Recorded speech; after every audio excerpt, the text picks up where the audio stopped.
Thanks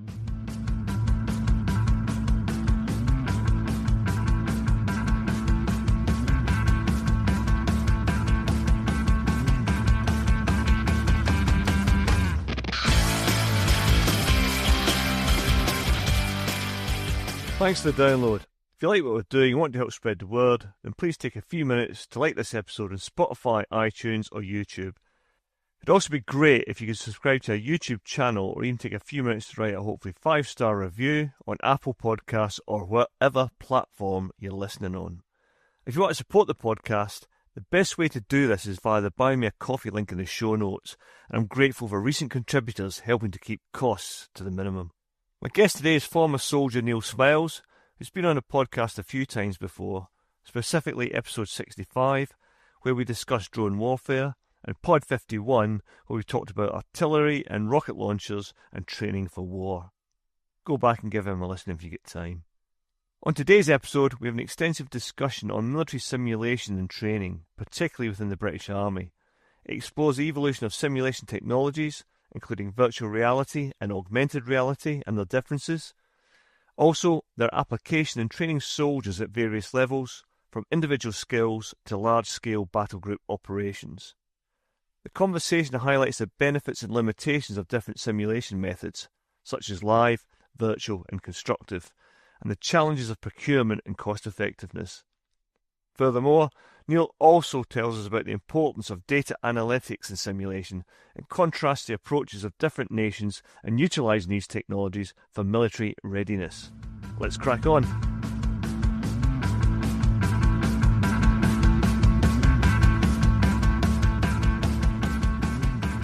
Great to have you on the podcast again, mate. The British Army has always used simulation for the use of blank ammunition and battle simulation explosives, lasers to simulate the effects of weapons, battlegroup trainers, and tactical exercises without troops, and they're just a few examples from my day. But take into account I left the Army 17 years ago. Where are we today?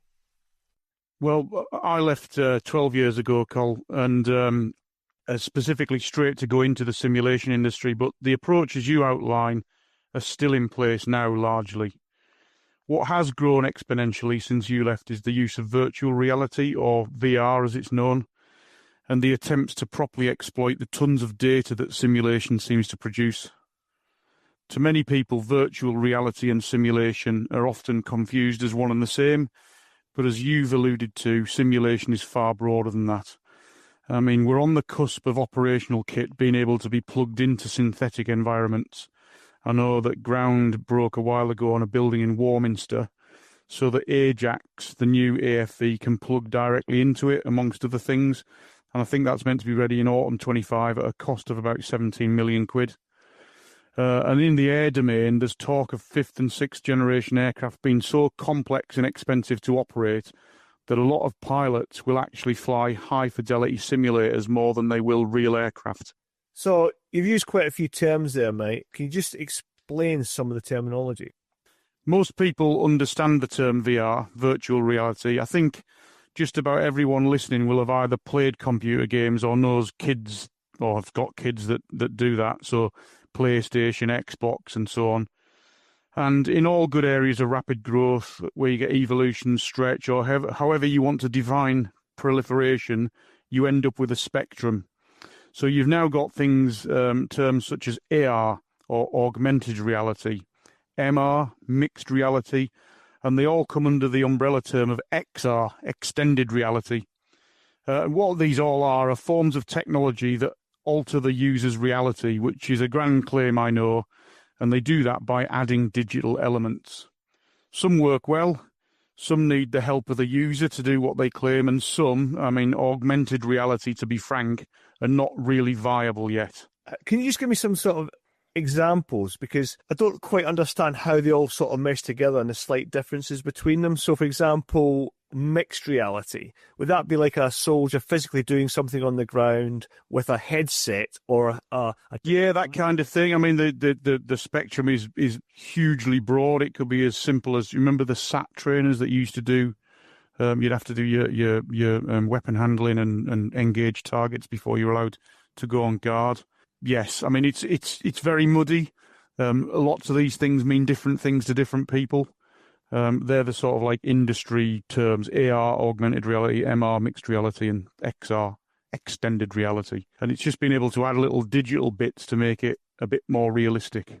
The title of the podcast is about simulation, but there's also emulation. Can you explain the difference? So these do have sort of more formal definitions, and simulation has become the buzzword, but you are correct. They're two closely related terms. The main difference is that emulation means trying to copy or imitate the behavior of a system or device. And in contrast to that, simulation means creating a model of it, of that system or device, and using it to predict how it behaves in different simulations.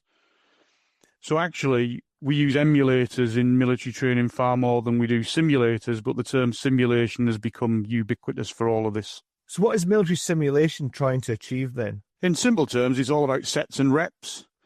In the land domain, army simulation is about training brain and muscle memory and repetition and being able to do the things that maybe aren't feasible in peacetime.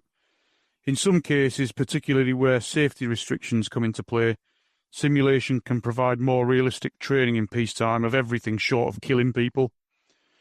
We find this to be the case with our blue shell light gun, which you came down and had a look at. And I'm sure a Trident crew does the same. I mean, you and I are former gunners, and even the detractors who think simulation is a threat to live ammunition can't really argue that live firing is smothered in safety. There's a phrase that's been coined now, and it's not my phrase, and it's called safety silting. Every time there's an issue, another safety check is brought in. Before you know it, you're drowning in safety checks. Now, I'm not here to debate that, but I do believe that anything that lets you train as you fight is better than training to the safety pan. Yeah, and when I went down for a visit to your company, it was interesting because you had a light gun in basically a large garage. And that's what the blue shell simulator does. It simulates the drills for loading and firing light gun. And I was quite surprised at what you could learn from it, not just from sort of the data metrics that were being put through on the system, but also things like incorrect loading drills, because you have the blue shell system has a shell that is a few kilograms lighter than a normal shell, but you could still pick up wrong drills and improve things before people even go to the range. A lot of the aim of the simulation is about not wasting training time as well as saving money. And if you can iron those things out before you go in a range, the exponential dividends from that could be quite big. Yeah, I mean, go off on a little bit of a tangent. You'll recall when we were showing you it that all of the HE shells had the same sort of crack on the fuse cowl, and that's because the rounds, they're meant to be placed and rammed, and they're getting rugby balled, and it's the fuse that centres the round in the breech. And what happens when you're doing it for live is the round goes down range, and you don't see that damage, so you don't know it's happening, so you don't know the drills have been done incorrectly. Obviously, our thing, the rounds come out, and we've discovered all of these cracks in the same places. And it's resulted in training being, a bit of a tap on the tiller. Right, boys, don't chuck it in there, place it and ram it. And so hopefully it's improved operational performance just by dint of the fact that you'd never have picked it up before this. And that was a big takeaway for me there, was I just thought it'd be like analysing data and things like that. I didn't think you'd be able to pick up physical aspects like that. So that was quite an eye-opener. So what made you leave the army then and go into the simulation industry? I've mentioned before on a previous podcast that I built my own MLRS cab simulator because the system wouldn't provide me as an instructor with what I thought was adequate. And once that was in use, even though it was very Heath Robinson, I think I could see my regular service had run its course and there was work to be done outside. I realised with my ex-boss that there was a living to be made, providing good task-based simulations, so we left and formed our own small company.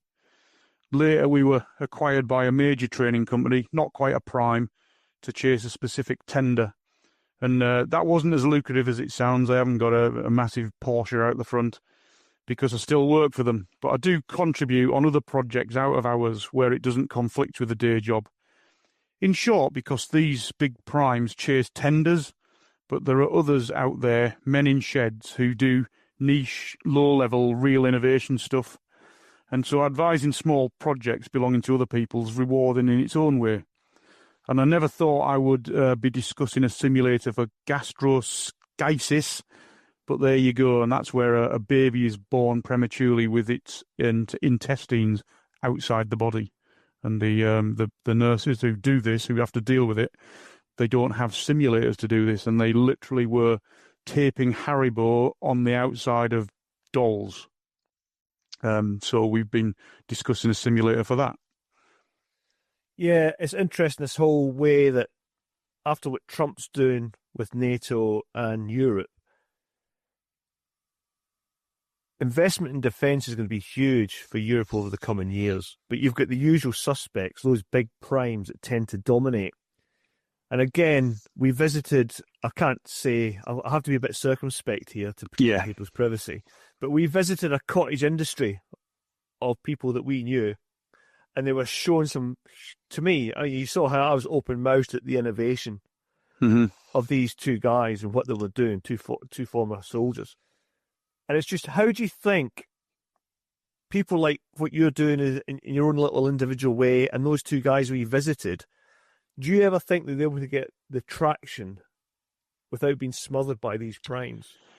Everything's skewed against them. Even if you manage to persuade somebody that what you're doing is great, you're then given a long list of artifacts you've got to produce. Are you ISO 19001? Are you this, that, and the other? Shows your bank balance. I mean, that's basically why me and my boss we sold our soul to a bigger company, because the things we were doing on a small scale got wrapped into a massive tender. And when that happened, we couldn't get through the pre-qualification questionnaire. So we were doomed. It was either sell our soul to a big company, which has been rewarding and frustrating in equal measures, or leave the industry and do something else. It's definitely skewed. Well, it's interesting, though, because I know wartime's a necessity, but the innovation that is coming out of Ukraine is not a lot of the times from big, huge companies. That guy on the front line even, or the guy in the garage back at home. These industries that are coming together and innovating. So, yeah, I think we're missing out on a trick there, but as you're right, big industry, it's got a decent stranglehold. So Army simulation training today, is there a way of breaking it down and explaining what there is in a simple language? I'm not sure it can be described as simple. I mean, the conversation we had about XR, VR, AR, the lines are blurred.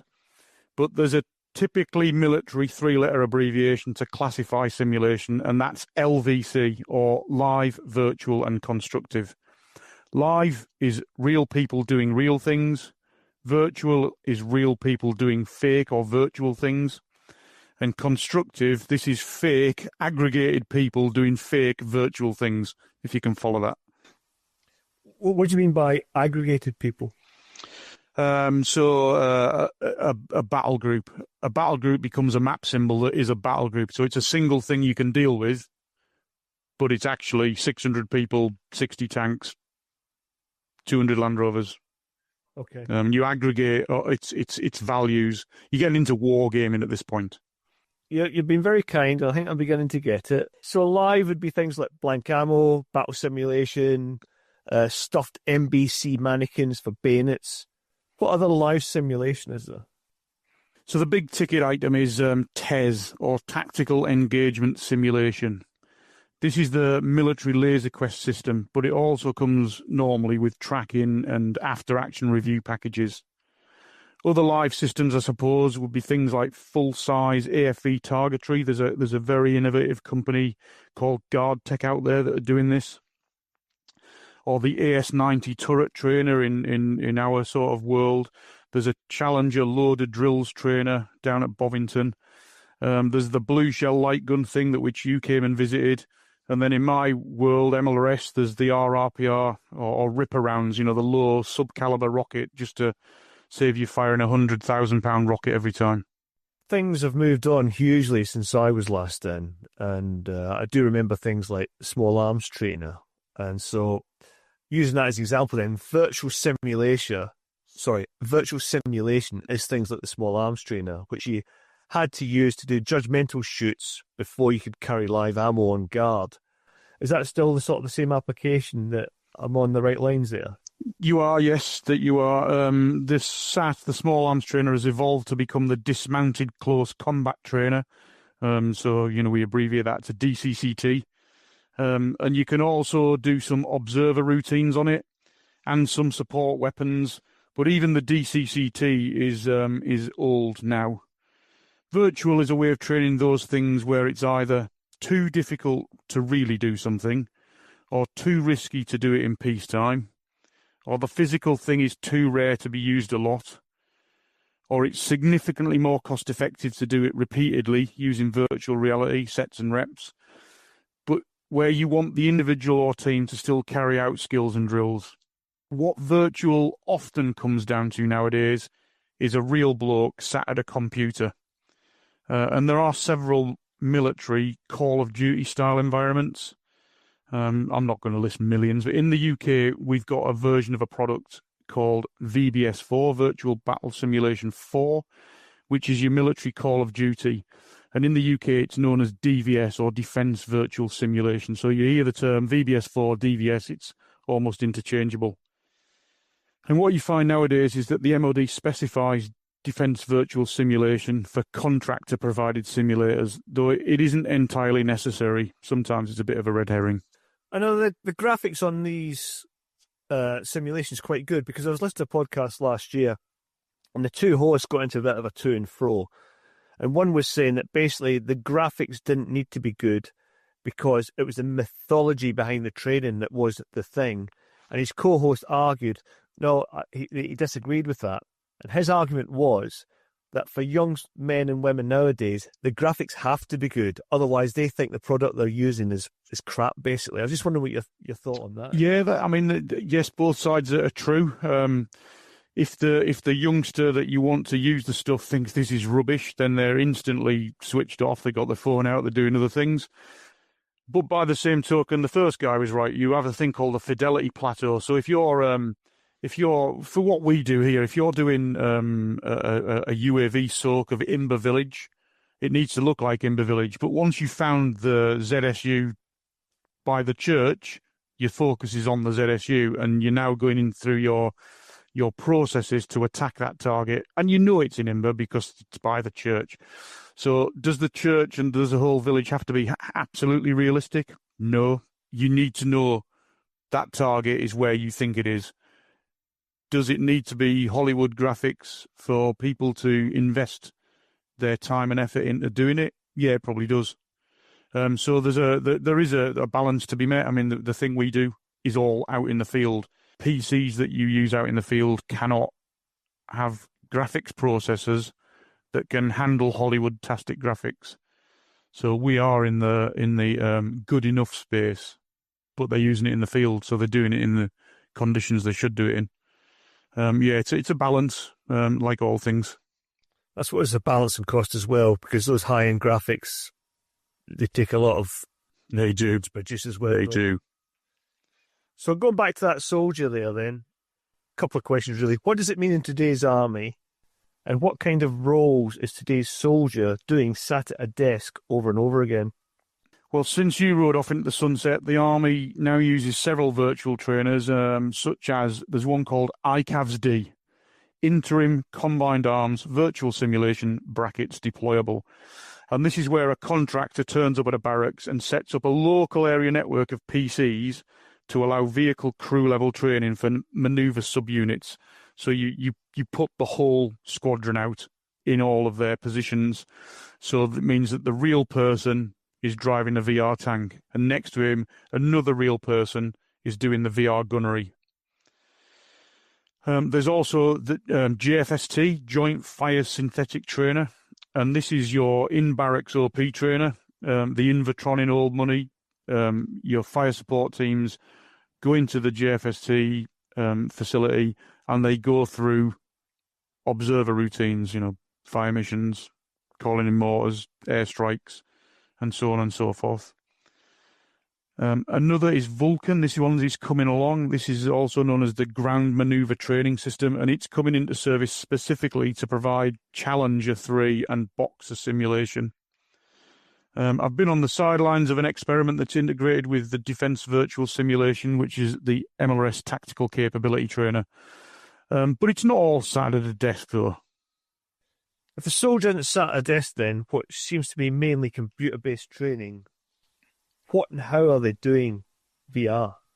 Well, outside of the Defence Virtual Simulation offerings, you've got what we do here, synthetic wrap, which is where you wrap synthetic augmentation around live training, i.e. live battle group training. It's known as Scopic, and it's a deployable virtual reality enhancement to TES, the Laser Quest system. It all comes down to things like, if you can't use a real UAV, you fly a Scopic UAV, but you fly it in the field, so the operator of the UAV is in the field with a tough book, and when he flies it on that, he sees all of these soldiers that are TESed up, but in a video game. So you've got 600 soldiers in Imber Village all wearing TES kit, and our virtual UAV being flown from just outside Imber Village in the back of a Land Rover can see all this. And conversely, if the soldier wearing TES is in Imber, you fly your virtual Puma over him, and you are doing your job. So a lot of the UAV training is technically focused about flying the UAV. Now you can almost park the technical and do your tactical job. Okay, there's a platoon position, there's a platoon position, there's the headquarters, there's the reserve. But it's all virtual, but the reserve and the two platoons are generated from real TESed soldiers. And if you've got an armed UAV now in synthetic wrap, you can attack them, and in the field, his TES kit will alarm. You've then got CAT. You may have heard of this. I think it was probably coming in when you were leaving. Yeah. CAT is the Combined Arms Tactical Trainer, and this is at two fixed sites, one in the UK, one in Germany, and it provides 200 armoured fighting vehicle simulators to train battle group operations. And what this is, you climb into the box, and here, presto, you are inside a tank. So it isn't Call of Duty on a desk. It's a big industrial-looking setup. And the MLRS trainer I'm contributing to is similar, but it's only for one vehicle at the moment. Going back to your example of the UAV training combining with Imber Village, and drones are very much the flavour of the month at the minute. So if those soldiers in Imber Village and it's the winter and you've got high winds, UAVs have crosswind limitations, Mm-hmm. you might have it bucketing down with rain.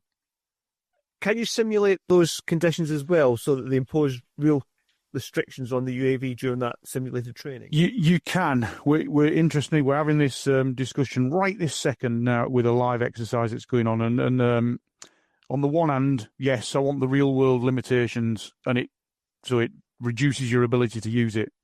But on the flip side of that coin, you've only got a limited amount of battle group training time. Do you want to waste it because the weather's clagged in? Or do you want to be able to fly UAVs continuously like you would want to do? So even though the weather's clagged in, do you want to be able to do you want the UAV debts to carry out their jobs, their roles? Because you might end up on a TESX where it's, 50-mile-an-hour winds and bucketing down, and not a single Puma is going to fly. Does that mean you should stop the simulation? So there's a balance to be struck, and it depends what they want out of it. But I would say you've brought 600,000 people together. Let the Puma debts have a run out. That's my take on it. And I suppose as well, by that period, those operators flying those UAVs are already fully trained. They've probably flown in poor weather conditions. They are aware of the limitations of the drone itself, aren't they? So yeah, no, that's a good point. So that just leaves constructive then. Yeah, this is fake people or aggregated people doing fake virtual things. And in the ground environment, it's usually found playing out a plan.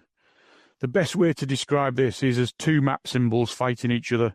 But it's obviously on a computer system. You move your battle group within contact range of the other person's motor rifle vanguard, and the software does the wargaming dice rolls to reconcile the engagement. Two map symbols meet. One's now at 60%, one's at 70%. The best-known constructive simulator in the British Army is CAST, or the Combined Arms Staff Trainer, which uses a software called Abacus to do the fighting. Increasingly, there is a desire to join some of these things together. So it's not uncommon now to see live plus virtual, L plus V. This is what the synthetic wrap is with TES, or V plus C, virtual plus constructive, or even L plus C, live plus constructive. But that's mostly used in the air and sea domains. And occasionally there's an aspiration to do L plus V plus Z, and the Army has recently run a series of experiments to do just this. So obviously my brain's racing to keep up with you here, Neil, but I'm getting there. But I guess you can get towards that holy grail of whole force training? Yes, you can. But while these amalgamations are possible, you do need to have a training audience broad enough to get the benefit from it. And some of these activities are mutually exclusive through design or necessity. There's a perpetual argument about, even with artillery on TESXs, do you want the artillery to do what it's meant to do and perhaps ruin the TESX, or do you want the infantry to stick bayonets in each other, which is what the main purpose of the TESX is? So yeah, we're getting there. Whole force training, we're getting there. But that is very, very interesting, because you're generating artificial training in some respects. Because you're right, if the gunners are doing the job effectively, they might catch the infantry in the line of departure or an FUP, and then that's gone. End of it. Yeah, it is tricky, and we do find sometimes, and I think we help enable this, we end up running parallel serials.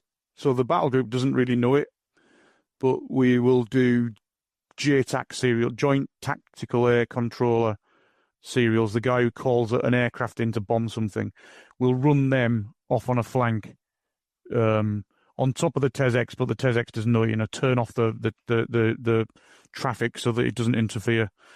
There are lots of examples of this. Air defenders, that's another thing that we often get asked to support a little bit of training off on a flank for them to get the best out of something without wrecking the manoeuvre TESX. When you're doing the bigger picture training, the aggregated stuff, do you do things like, for example, we're talking about guns there, so do you do things like look at the logistics side as well? So maybe you get an enemy rocket strike on an ammunition control point, which means the Royal Artillery gunners aren't getting their ammo resupply. Is it that sort of holistic approach taken as well, or is it mainly at the teeth arm end and the fighting end? Most of the stuff that's funded properly, formally, is about the teeth arm stuff or the tactical action stuff. Yesterday I was watching some engineers putting a bridge in next to Charlie Crossing, but then they haven't done this is Salisbury Plain, there are 3 crossing points, so they're doing the tactical activity of putting a bridge in. I would imagine that what's not really gone on is a full appreciation of where you should cross. I mean, it's the River Avon, it's knee deep. But we are doing, I'm sure CAST will be getting to this. There are other exercises, big exercises, formation exercises, where some of this is maybe factored. I know we do it on these, we do a series of exercises that have got the name Dragon in them. They are mainly joint fires and ISTAR, but we are factoring in now things like time it takes for resupply to go along routes.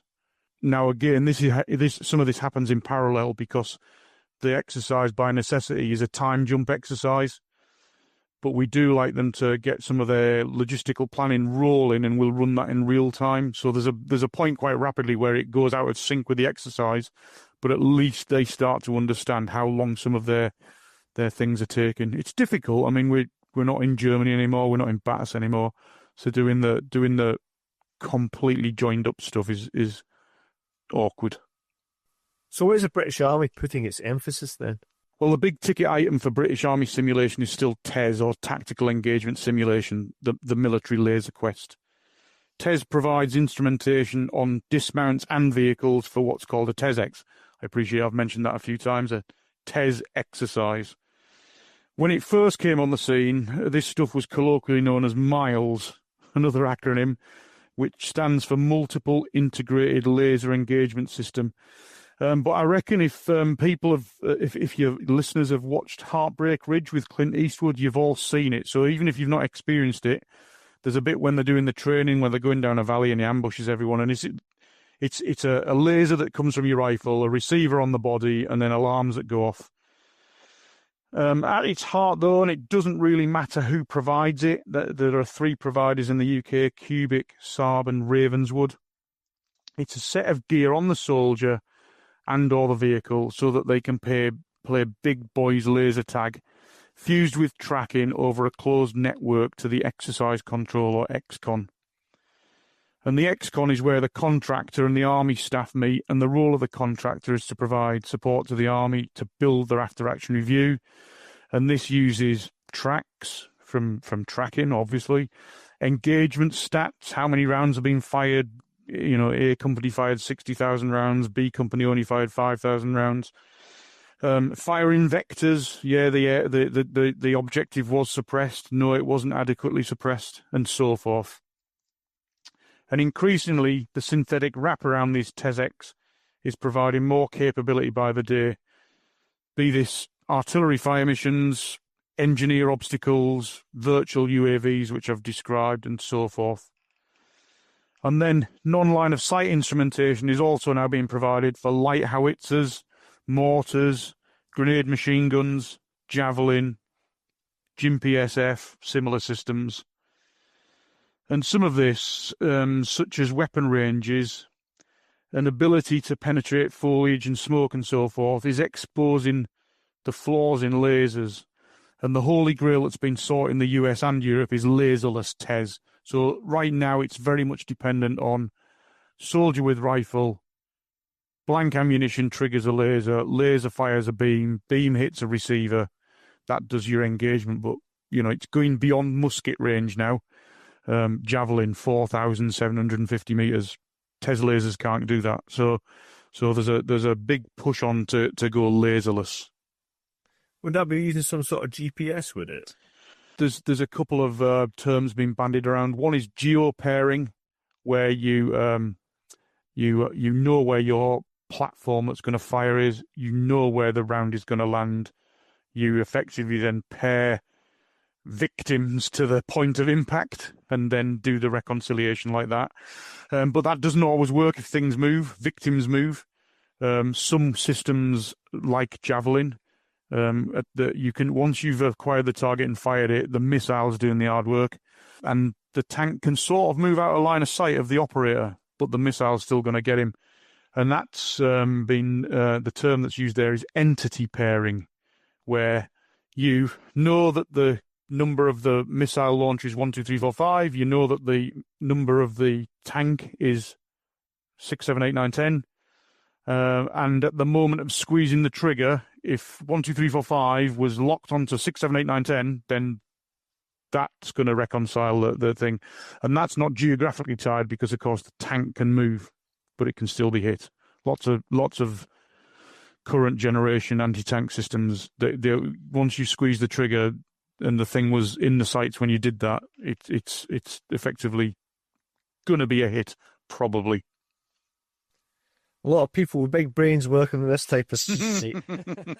So, but the $1 million question, how effective is army simulation training today? Well, I'm going to say fairly effective. If there's a scale of 1 to 10, I'd probably be at about the 6 or 7 mark. It's certainly growing in importance, mainly because we in the UK often find ourselves in a can't afford to do it for real space. When I started doing this for a living, there was lots of talk about unlocking latent capability in systems we already had. That's effectively where the synthetic wrappers come from. If this thing gives out a number, you can use that thing's number in lots of different ways. And I sometimes feel that we've taken great leaps forward in some cases and are hitting heights we could never do, like flying pretend UAVs looking at real people. But now we uncover more questions. Let's stick to what me and you know. When TES was just miles, the infantry and tanks just stabbed each other and shot each other and were happy with that. So you've got simulation around the contact battle. And then TES got an area effect capability. So what this means is The OP can now deploy with a battle group or with his company, see a target, call for fire, and any instrumented soldiers within the footprint of the bombardment, effectively draws a geofence around it, would get an alarm. That's great. Artillery's now involved, guns and mortars. The problem is, adjusting's difficult when it's just the electronic messages and you can't see the fall of shot. So one of the great leaps forward we did when you start doing synthetic wrap is you can now see the artillery landing. So by the observer having a virtual device, he sees a real target on the ground. He calls in a grid to the gun battery, which is done back at a desk at the moment. They fire the rounds. The rounds are in the air. The battery shouts splash. The observer now lifts his virtual device up to his eyes, and he actually sees the adjusting round land. So now he can adjust, which is great. So that problem's gone away. But what wasn't involved then were platforms. The fire mission was being done by probably a guy like me at a desk with a computer. He gets the grid from the observer, he types the grid in, but the computer does the work. But platforms are finally coming along now too. So you saw our Blue Shell light gun simulator. The proper program is called IDFS, Indirect Fire Simulation. That's coming along. So you can get platforms involved in now. And so now you've got a dichotomy. Do you want the infantry and armour to have realistic artillery effects on time and on target? Or do you want realistic artillery? Not always in range, no guaranteed availability, not always on time, not always on target. Artillery is an area weapon. Do you want hot guns to be replicated? Do you want realistic rates? What about realistic, you've alluded to it, artillery logistics? You fired all your rounds, are you going to get resupplied? Because we were at the point where an OP could go out with a company group, call in a fire mission, it's always going to happen. Now we've introduced the gun battery.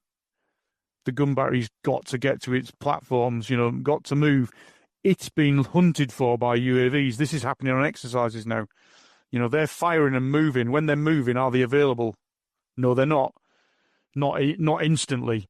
But another OP might find a nice juicy target he wants guns on. So this is the dichotomy they've got now. Whereas you start to make the TESX all, combined arms TESX, combined arms problems come in. Artillery isn't ubiquitous. So you can call for fire as much as you like, but if you've not been allocated it, or you're not authorised as an observer at that point in time, you're not going to get artillery because it's a very prized asset, and it will normally be allocated to certain parts of an operation.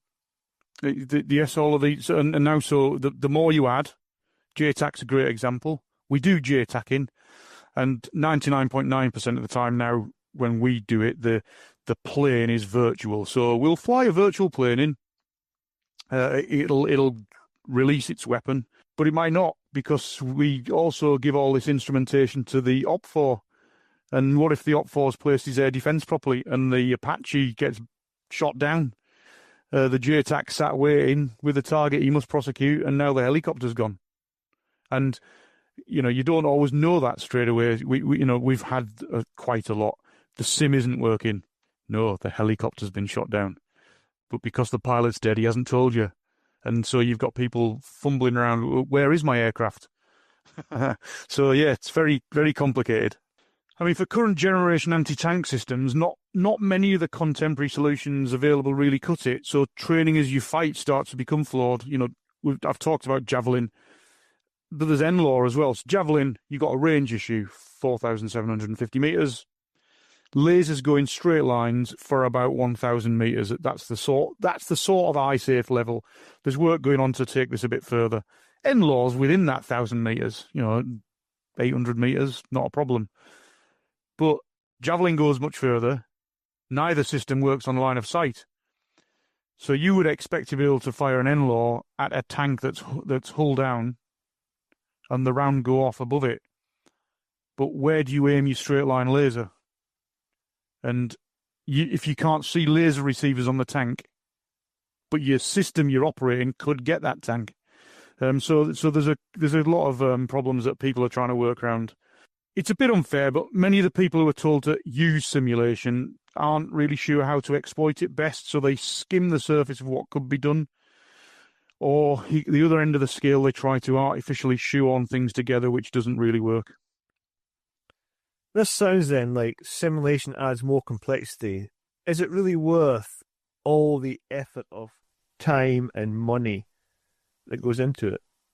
Unfortunately, increasingly, the dirty contracted custodian is necessary, because the danger is if it doesn't just work, it gets parked. You know, if a soldier gets given simulation, turns it on, doesn't work straight away, back of the Land Rover. So you need custodians like from companies like mine and others to help people use it. I think generally all of the simulation largely is worth it, but it does have to be focused, it does have to be planned in, and it does have to be ditched when it becomes an anchor, which can take some courage. You know, sometimes you get somebody, you must use this stuff. Well, they don't have to use it. They need to know when it's appropriate, which we do try to help them with. I think all of the companies involved in this, we try to advise them when it's useful and when it's not, so they can make their own decisions. But I think on the flip side, defence has got a real blind spot with simulation. They forget it isn't real. They all see kids playing Call of Duty and think, can't we train like that because it's cheap as chips? But the net effect is when your procurement agency tries to buy simulation, they try to buy it as if it's real capability. And then they end up demanding the same artifacts that real capability like a tank would require. So you're going to get a tank-like cost, and then you haven't maybe got all that money, so you trade some bits out, and then you don't buy enough of it to become part of daily training life because it's so expensive, and then the exploitation is poor. And finally, you end up in the same boat you were in by only having a small amount of real kit, and you end up whole fleet managing your simulation. That's interesting, because you would think simulation is a cheaper way of training. Can you sort of flesh that out with a couple of examples? Yeah, there's a system out there called roundless TES, so it doesn't require blank. You can use it in the barracks. Basically, a magazine with a battery in that will cycle working parts. And you can use it in your barracks, and there's absolutely nothing wrong with it as a system. In fact, it's a really good system. You know, if you can just grab your rifle, change the working parts, or bits of the working parts, clip this battery-operated magazine on and go and train, that's a good thing. But we only procured 3 sets. I mean, it's 3 companies' worth. It's described in the tender documents as 3 garrison sets. Now it might be changing slightly and getting broken down into platoons or whatever. But it's 3 garrison sets for 3 companies. Now bear in mind, we've got 49 infantry battalions. That's 33 regular and 16 reserve. I think we probably need another 15 sets purchasing, so that there's at least a company's worth per battalion permanently. Of course, 3 sets of roundless TES also means that cap badges other than the infantry are rarely going to see this stuff. And that 49 battalions includes the reserves, who in reality don't get anything. It's a great system that a battalion should be able to literally get out the stores and use.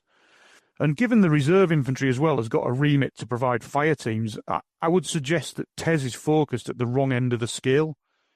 Get onto that in a bit. And the huge chunk of irony with TES, and the company I work for supplies some of it, is that it's become focused on the battle group when it was introduced way back in 1978 for platoons, maybe companies. You know, when the Americans first developed this, they did it so platoons could run out the back and do platoon assaults, platoon fire maneuver, you know, and get some realistic feedback that the shots were hitting targets or not. And now it's at the battle group end. So you get back to your sets and reps, and getting TES on the odd exercise is not going to build in the muscle memory if it's that important. And this brings us full circle to the blind spot of defence procurement and the role that the US defence industry plays in making simulation as unaffordable as real capability.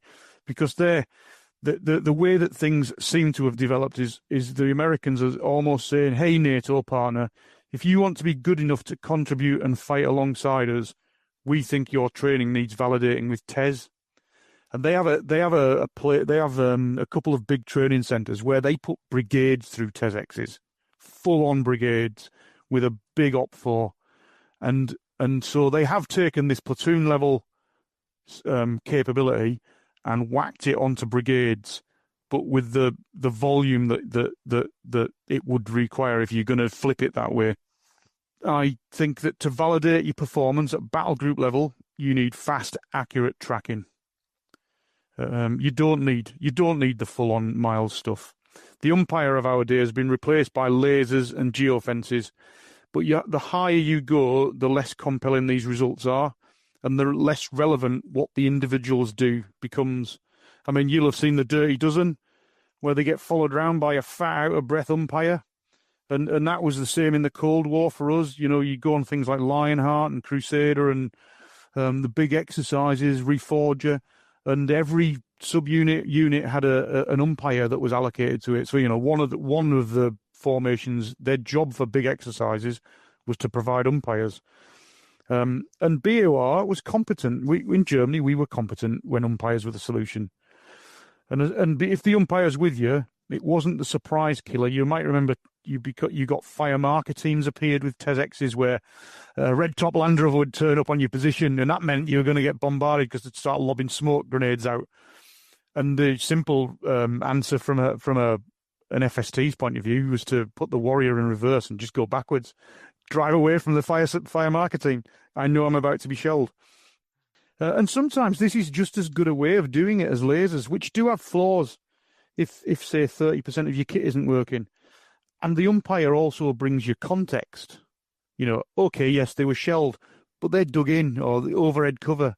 You know, this stuff is sometimes lost, and they still have observer mentors following them around for the big ticket serials. So we've got instrumentation and we've got somebody following them around. Granted, not all of them all the time.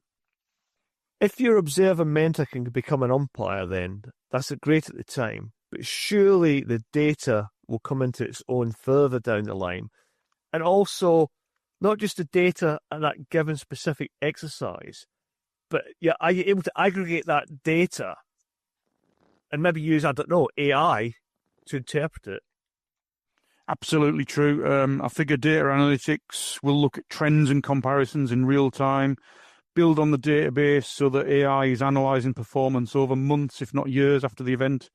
Whereas the current state of the art is that the training audience on the exercise wants immediate post-mission feedback. So they want an after-action review. And actually, the way TESXs are done, there are several after-action reviews happen during an exercise, including, you know, like bonnet top ones, you know, quick down and dirty debriefs, informed by the data that's been collected.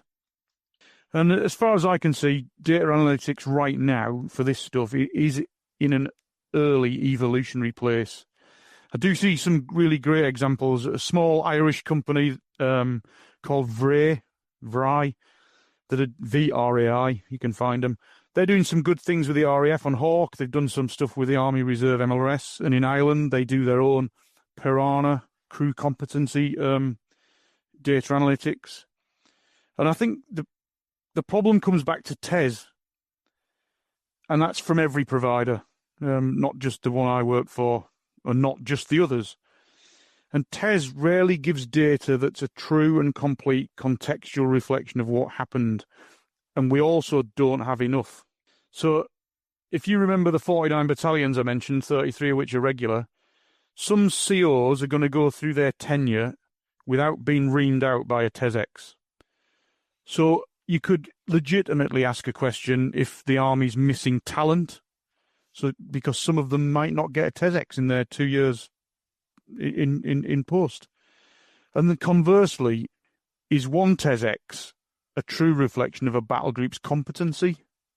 Yeah, because it's a snapshot in time. Yeah, it's a snapshot. Yeah, I can't remember the figures, but there is a paper out there. You can find it on the internet. But I don't know. We're doing 20% of our manoeuvre force gets TESX'd. We're not hitting the numbers that they really want to do. But can we generate good data, and can we analyse it even more potently? Probably. I think we can. Data analytics, people do understand, because you see footballers and rugby players with their little underbras. You know, they score a goal, rip the shirt off. There's now a weird bra arrangement, and there's a tracker between the shoulder blades, ultra wideband trackers, and the stadiums are now instrumented, so there's going to be, I don't know exactly how many, possibly hundreds of ultra-wideband receivers. And that's why you watch your Sky Sports pundits doing their tracking and what happened on a particular play. Very accurate and fast. It's happened instantly and it's getting looked at in the studio.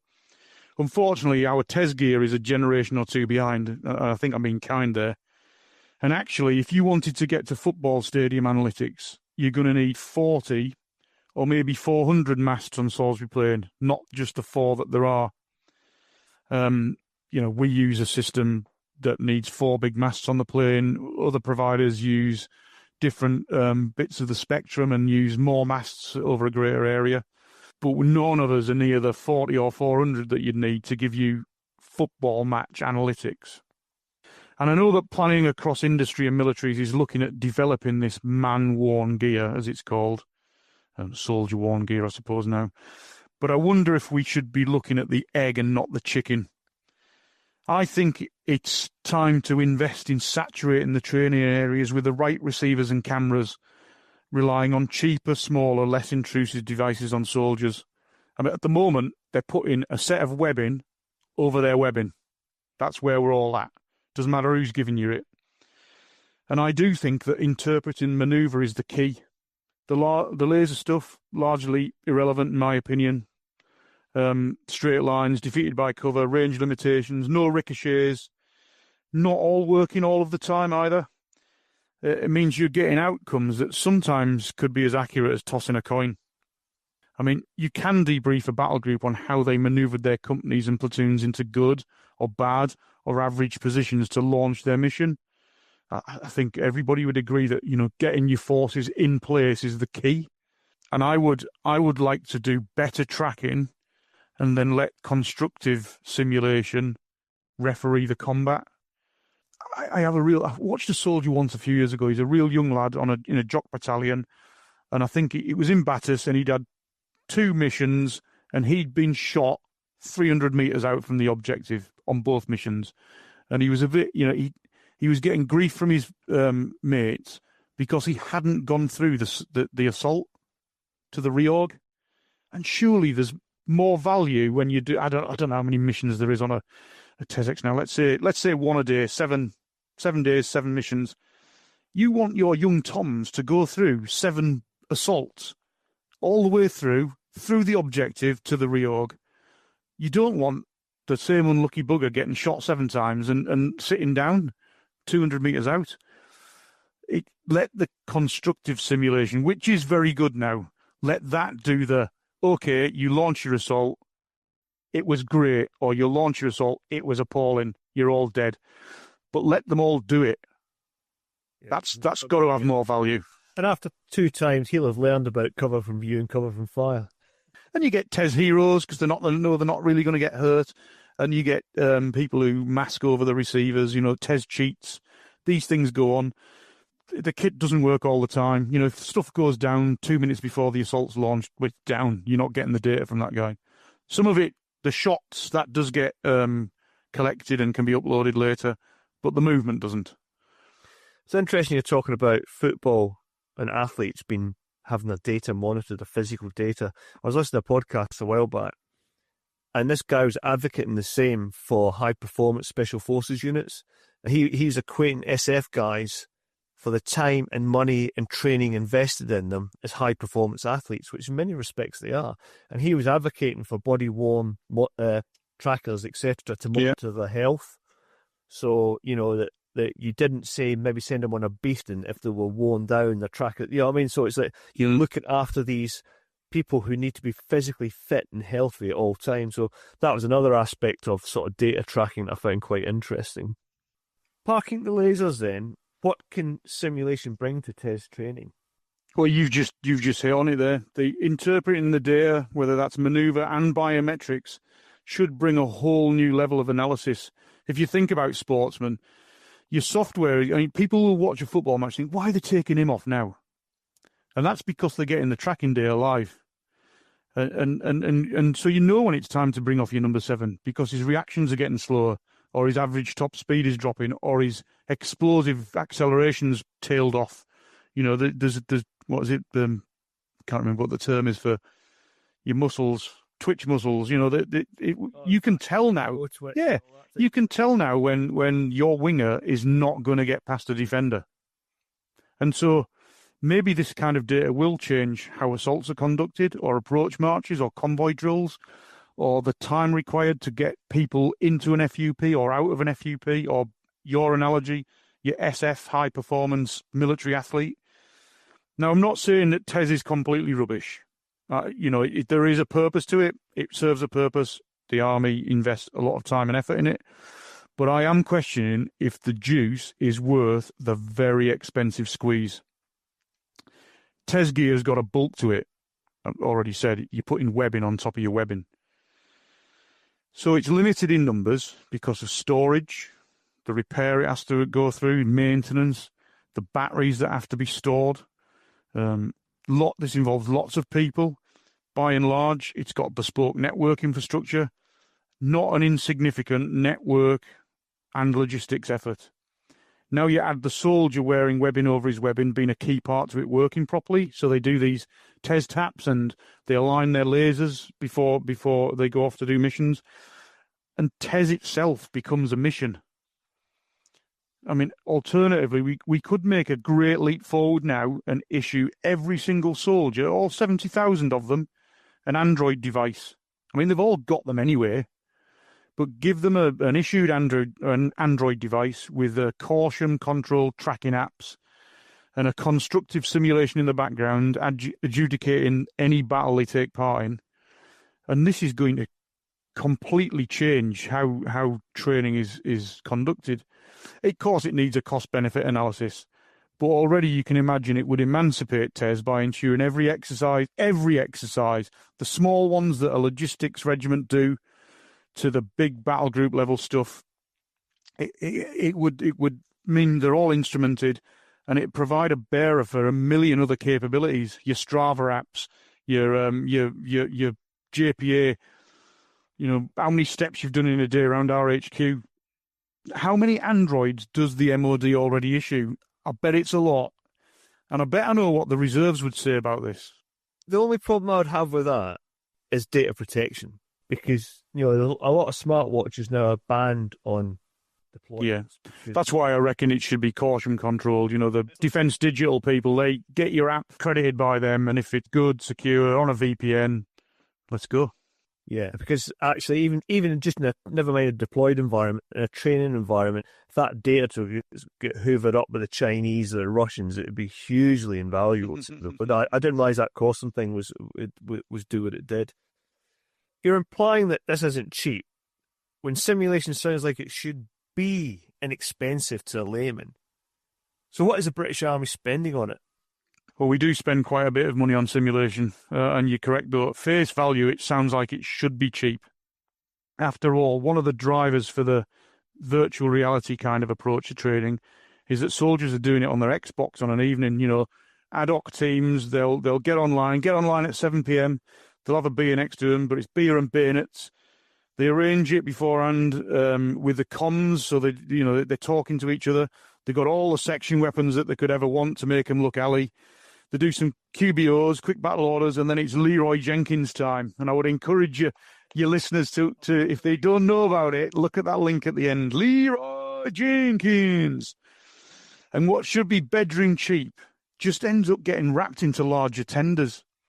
And this effectively means the requirements get watered down. And what the user wants, because he sees it on his Xbox, the latest Call of Duty, is not what the user gets, because he's not paying for it. And furthermore, there are other little aspects, like a small scenario on Call of Duty is Hollywood-tastic, but it's postage stamp size. If you looked at your living room and you put a postage stamp on the floor, that's Call of Duty inside the battle space we have to simulate on a TESX. And the requirement to make it Hollywood-tastic is that you need high-end processors. You alluded to that earlier. And your sandbox then, it just, to do a sandbox at that granularity, it becomes unaffordable. And it's true that fixed infrastructure would give you a reasonably well-defined virtual world, but once you blend real and virtual, which is the game I'm in, you're going to make your training area look like it was built in Minecraft. What does a TES cost? Well, you can find figures on the internet, but a TES contract, we've got 3 providers, is typically in the 20 to 60 million pound bracket. And I can't breach impending contract confidence for our place, and I wouldn't let anything out that's not readily available, but I can save you Googling it yourselves. So here's a couple of recent costs. So Cubic were paid $35 million in 2020 for 3 years continuation of AWES, which is the Salisbury Plain TES.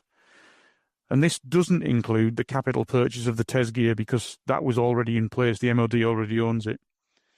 This year, one of the other providers, Saab, they got 60 million quid for 3 years for their flavour of TES, with options to go to 2030 up to 109 million pounds, with potential to increase it to 139 million.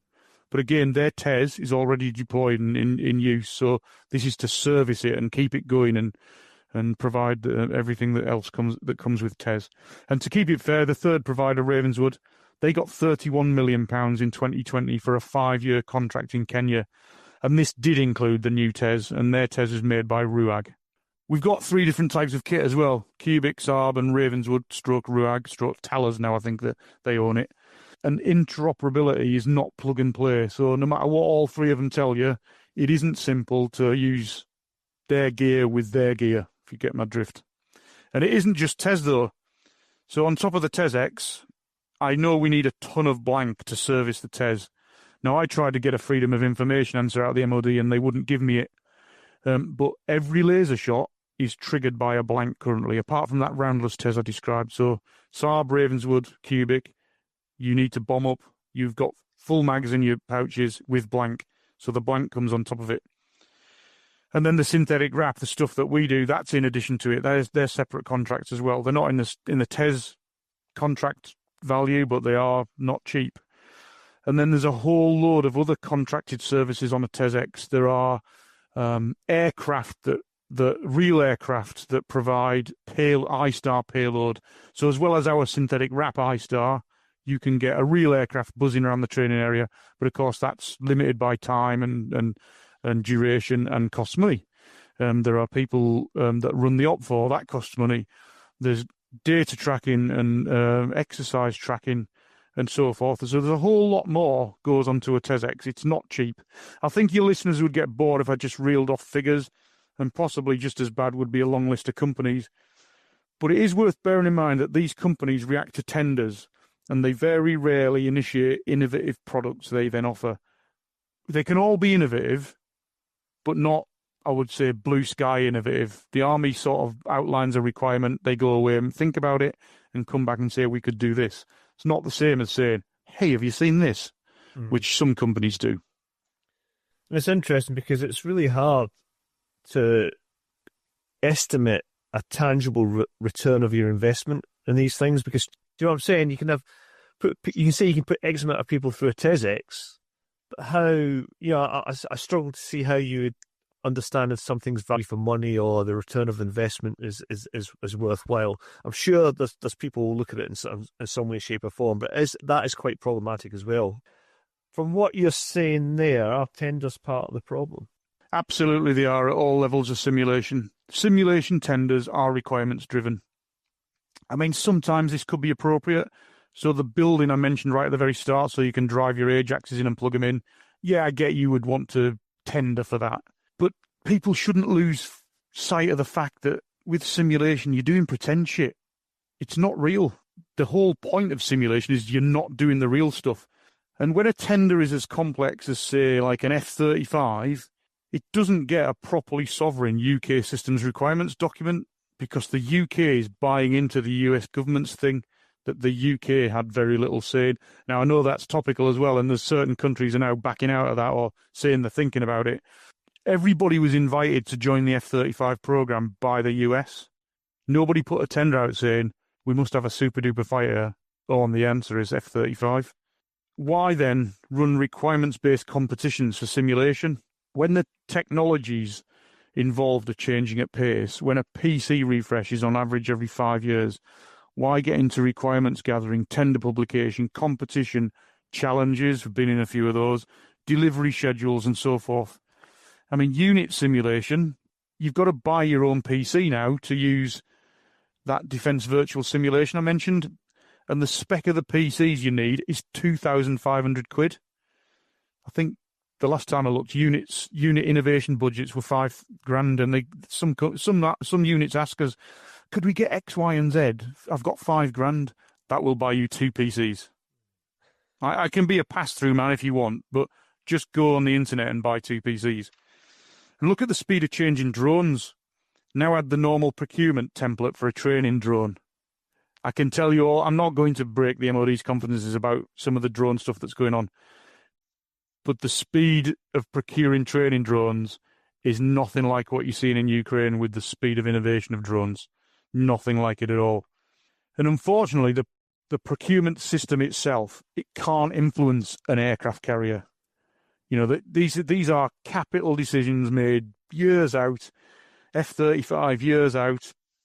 Boxer, I'm pretty sure it was more about defence collaboration between Britain and Germany than true requirements for a wheeled APC. But the procurement system can meddle with low-level stuff like simulation.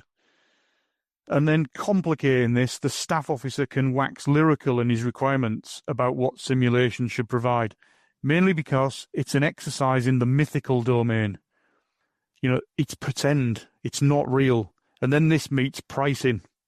Well, surely a better approach is to say, come and show us your wares on this training event so we can evaluate its suitability. I get quite animated about Blue Shell, our light gun simulation. We had a great concept. Then we had to adapt it to meet the competition requirements. So, you know, they'd seen it. They wrote requirements for a light gun simulation thing. And they'd added some of the mythical stuff or dropped some of the other things. And so we priced it as a living, working simulator because, look, people use it. They've been using it. And we lost out to a written proposal. And, yeah, I'm sure people have got reasons why, but that's not the only thing. It should be, do you like my engineer bridge simulator?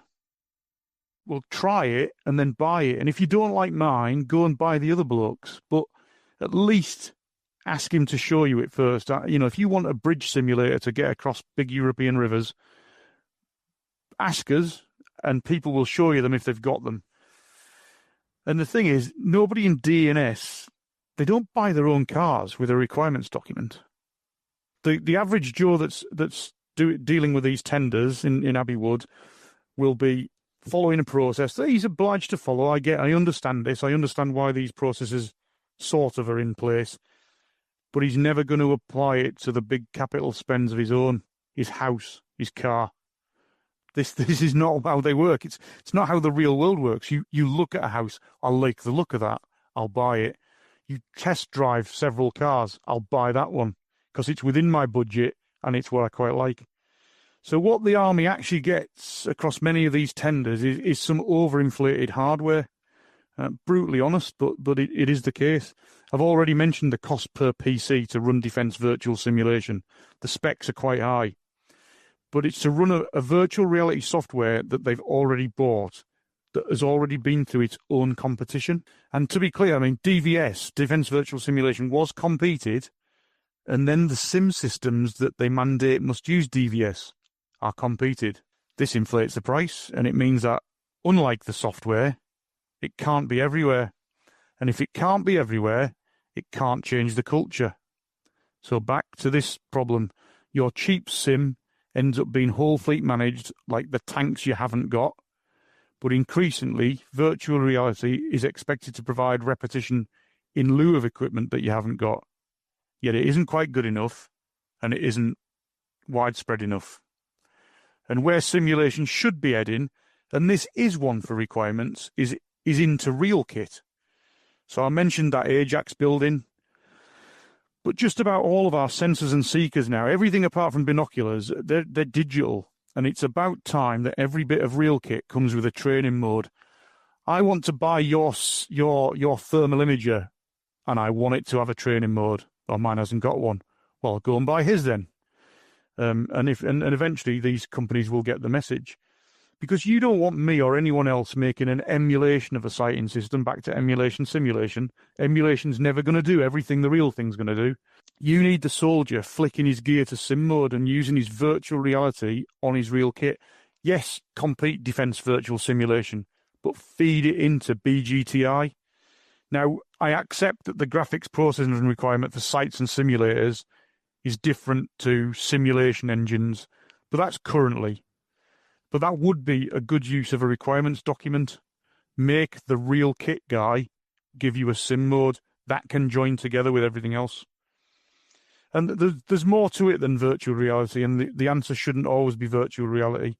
But even the VR ends up being expensive, the net effect is it doesn't reach every cat badge, and I'll get back on my soapbox to shout that the reserves don't get access to any of this. It's interesting because I was involved in a few bids in my time in defence industry. But also I think a lot of time, I know it's a cliche, don't let the perfect be the enemy of the good. But I think often the army wants a perfect solution. It does. If that becomes cost, and it also becomes less scalable because of that expense. So I think, there needs to be a sort of an adjustment in mindset. But getting back, we've been talking a lot of top level stuff here. The important thing is simulation accepted by soldiers? Broadly, yes. They're all young'uns and they know what computers do. Generally speaking, users and providers understand why simulation's used, though you can't tell everybody. Some people will never want to use it. And occasionally there's the perception problem that raises its head too, games. So VBS comes from a civilian game. VBS, Virtual Battlefield Simulation, the Defence Virtual Simulation System. It comes from a civvy game called Armour. And once upon a time, there was an Australian captain called Pete Morrison, who is Mr. VBS. And he brought it into the modern training environment. So he obviously asked himself, can my soldiers train like their game? And they can, for some things. All too often, though, you will get influential Luddites harumphing about soldiers playing games on army time. So virtual reality and airsoft weapons do, in some quarters, get viewed as kids' toys. I mean, we've started referring to airsoft as surrogate weapons, because I believe they have a place, but it's difficult to convince the army at times. But surely, I mean, you can see the things behind me. I know your listeners can't. There's an airsoft AK-74 on the wall there. Surely you want your OP4 and a TES-X to be equipped with OP4 small arms. If you do that and can remove the blank costs, your instrumentation, your tracking, your feedback, and your training can be so much better. But instead, even the VR is expensive. Yeah, as ever, it's scepticism and a mindset you've got to overcome a lot of times. And again, as work in defence industry, it's quite strange at times sitting in a military environment dealing with serving military. And I always remember coming out one meeting harumphing on about the army's attitude, and my civilian colleague who I was working with turned around and went, "You were like that when you first joined the company." And you do have it sort of baked in when you're in the military a lot of the time. But I do like to think I took a bit of exception to that. I said I wasn't like that at all. Anyway, so what should simulation training be like, and what benefits it would bring to commanders and a soldier on the ground? Okay, I've got a list here. Mentioned the dirty dozen before. Here's my dirty dozen. Number 1, shouldn't be introduced to save costs. It's often seen as a cost-saving measure, and it can save money, but it should be introduced primarily to augment training, increase the speed of the flywheel, if you like. For those capabilities that are too finite or too restrictive in peacetime or not fielded in enough numbers, simulation's perfect. Don't introduce sim to cut ammo. But if you have to cut ammo, then you should pile simulation onto what's left. Number 2, don't lose sight of the fact it isn't real. The closer you can get it to real, the better. If it means the fancy VR system becomes a bit part player, then so be it. But remember, it isn't a real gun, it isn't a real tank, it isn't a real helicopter. But sometimes a 3D printed widget is going to be better than something on a screen. If it's easily adaptable, output will improve. If it isn't real, it can be evolved. So don't contract for the final cut. Number 3, should be cheap, affordable. It's currently expensive and it's funding a whole industry. If you break something and can replace it easily, better to have a budget than a support contract. On the VR front, this is where VBS2 made its mark, an affordable enterprise license that free-thinking bottom-end innovators could exploit. But now you fast-forward to VBS4, and just the process of requirements alone mean effectively units can't set their own stuff up, and it's more a tool for industry to use when submitting proposals. So the result, innovation, gone. Number 4, it should be imagination-driven. I like to think the MLRS cab I left the Army for is in this bracket, and I know that Blue Shell is. Controversially, I think there's another link I've put on, Red Deer Bliat's version 2 World of Tanks simulator. Google that one. It probably provides better tank crew training experience than a bank of screens on a desk, and it might have beautifully rendered graphics inside a Challenger, but it's not as good as this thing. Why? Because it costs pennies and it can be stretched to every tank crew in the Army. It hits the teamwork notes that training requires, and it'll get the hearts pumping. So I encourage everybody to watch that video. And if anyone ever did HMS Havoc, the damage control thing down on the south coast, they'll understand what I'm saying. Number 5, should be vocationally focused. Don't train people to train on the trainer. Make sure the simulator slots seamlessly into their role. I fall out with people at work about user guides.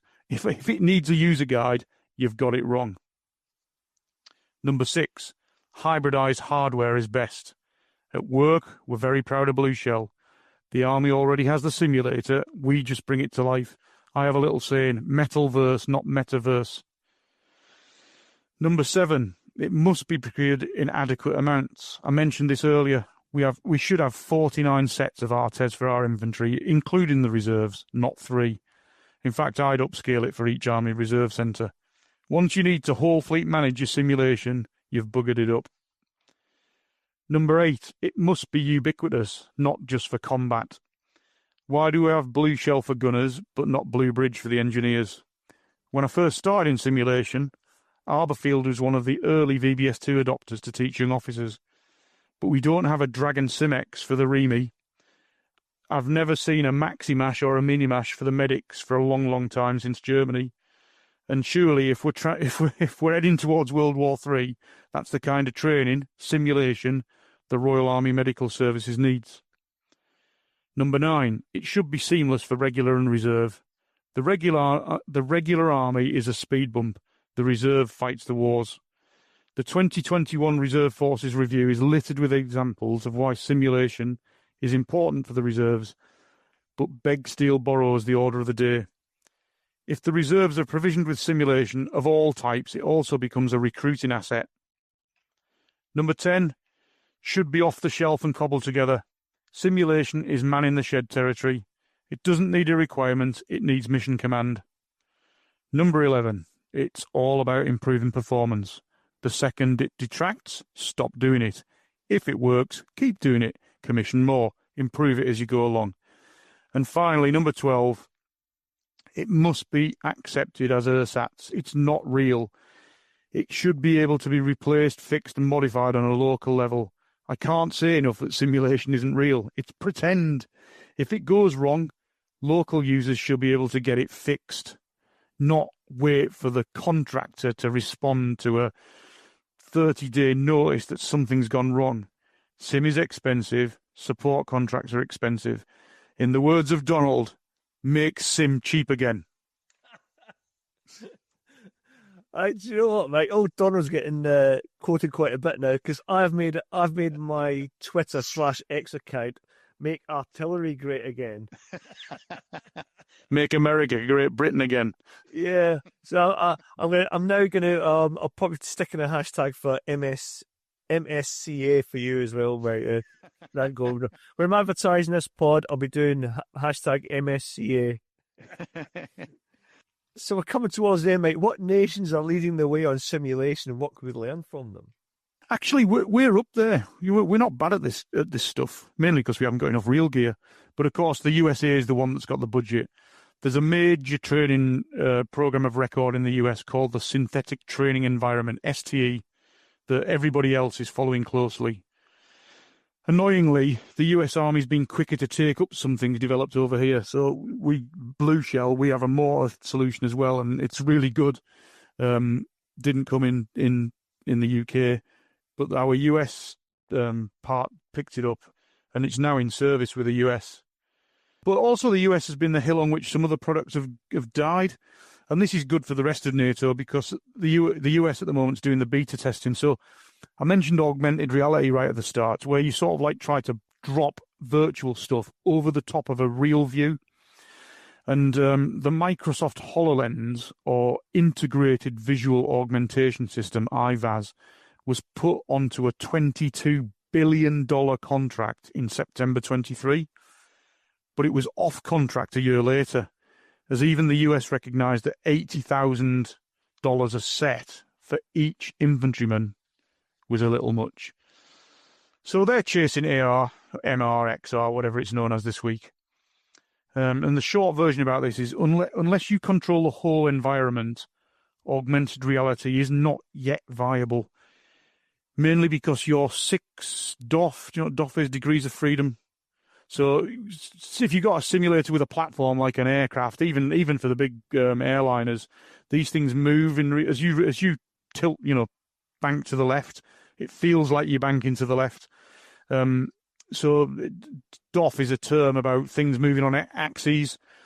And, you've got your 6 DOF eyes moving in your 6 DOF head, because that moves separately, independently to your eyes.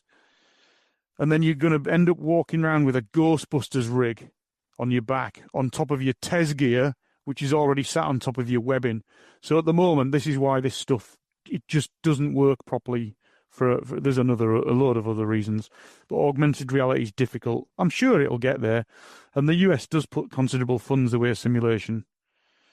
Sometimes, though, their sim's a bit ropey, but we've got to acknowledge why they're doing it. So largely, we use simulation because we've got a shortage of real kit or real ammo or real people. The US is chasing perfect simulation in order to train, develop, and experiment out of sight of their enemies. There's a strategic reason they're doing sim. There's a tactical reason we're doing sim. That's an interesting thing about it, isn't it? Is that like being observed by the Chinese? Yeah, you want to. If you've got funky things coming online, you don't want the world to know about it. And let's face it, the world does know about everything within minutes nowadays. There's another nation that I've been reasonably impressed with, at least with their approach to fielding their simulation. So they're not necessarily using bespoke sim, but they do have an office which develops apps that manage and build VR tools in-house. So their terrain, integration with their radio gear, stuff like that. They're quite good. So they've got a few more people doing it at the coal face. But I think the gold medal for sim in the face of the enemy goes to Denmark at the moment. So they led the effort to train Ukrainian Leopard 1A5 crews for the current war with Russia. And they did it rapidly. They used museum pieces. So they dragged tanks out of museums. They dragged old Danish tankies out of retirement. And they used a VR system called Steel Beasts. They did it rapidly. They did it with a man-in-the-shed approach. They moved all this to Grafenvor. And they got the Leopard 1A5 training rolling just through an innovative approach to not doing it like everybody else does it. Didn't put a tender out for a funky VR system. Let's get the real thing out. Metalverse, not metaverse. A lot of time, too often, we look across the Atlantic instead of looking across the Channel to see how things are done. And I know you're often impressed with what the Poles are doing with their military and how they're scaling up, and we could be taking a few lessons from them as well in that respect. But apart from the battle space, there's no better learning environment than getting soldiers in a kit on exercise. Isn't there a danger that advanced simulation training, and we've already talked about this, would be seen as cheap and an easy win, negating the need for getting people on the ground? And by that, I mean, it's the little things like being able to soldier in adverse conditions, keeping your kit dry, keeping your feet dry, keeping your weapon maintained. Those can seem like little things, but actually they can lead to major failures. Yeah, the danger is real. I mean, I'm sure in some circles this is the driver, getting sim to replace real stuff. But the tenders I've seen get watered down would lead the cynic to say that cost's the important consideration, even in simulation. You don't get a 6% pay rise through investing in more live training and simulation. And if the mantra is lowest price technically acceptable, you're on the road to cheap. We've been bitten by that. Cheaper is not, in the current climate, necessarily better or what the soldier's expecting. There are plenty of advocates trying to drive as much training into the metaverse as possible. But you've got to stay. You've got to get your knees muddy. You've got to get your feet wet. Metalverse is where it's at. So sim in the real gear. I see the arguments for making F-35 or Ajax training largely simulated, but we're not dabbling in Afghanistan anymore. I don't mean to be condescending there, but if we're staring down the barrel of World War III, even the real fleet of F-35s, getting 48 jets by 2025 and another 27 by 2033, that's not factoring in attrition. And my nuance is that I would suggest that what's needed is pilot training, not aircraft training, so that when all the F-35s are gone, we've got people who can fly combat aircraft like the Ukrainians are doing, F-16s, F-18s, Griffin, Mirage, whatever we beg from our allies. You want pilots that can fly, not necessarily pilots that can fly a single type. And I appreciate there's probably more to it than that, but that's my broad view on it. So I would say there's as much an argument for expanding the Hawk fleet as there is for expanding the F-35 fleet. And this is equally true of the Army. We're going to get 148 Swiss Watch Challenger 3s to equip the regulars. But if we look back at World War II, if the Sherwood Rangers or the Royal Wessex go to war, when we get to them going to war in tanks, it's going to be Abrams or Leopards or K2s. It's not going to be Challenger 3s. And for those that don't believe me, I can hear them already.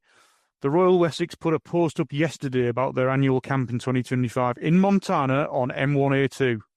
And they're getting their prep enabled by some Lockheed Martin VR.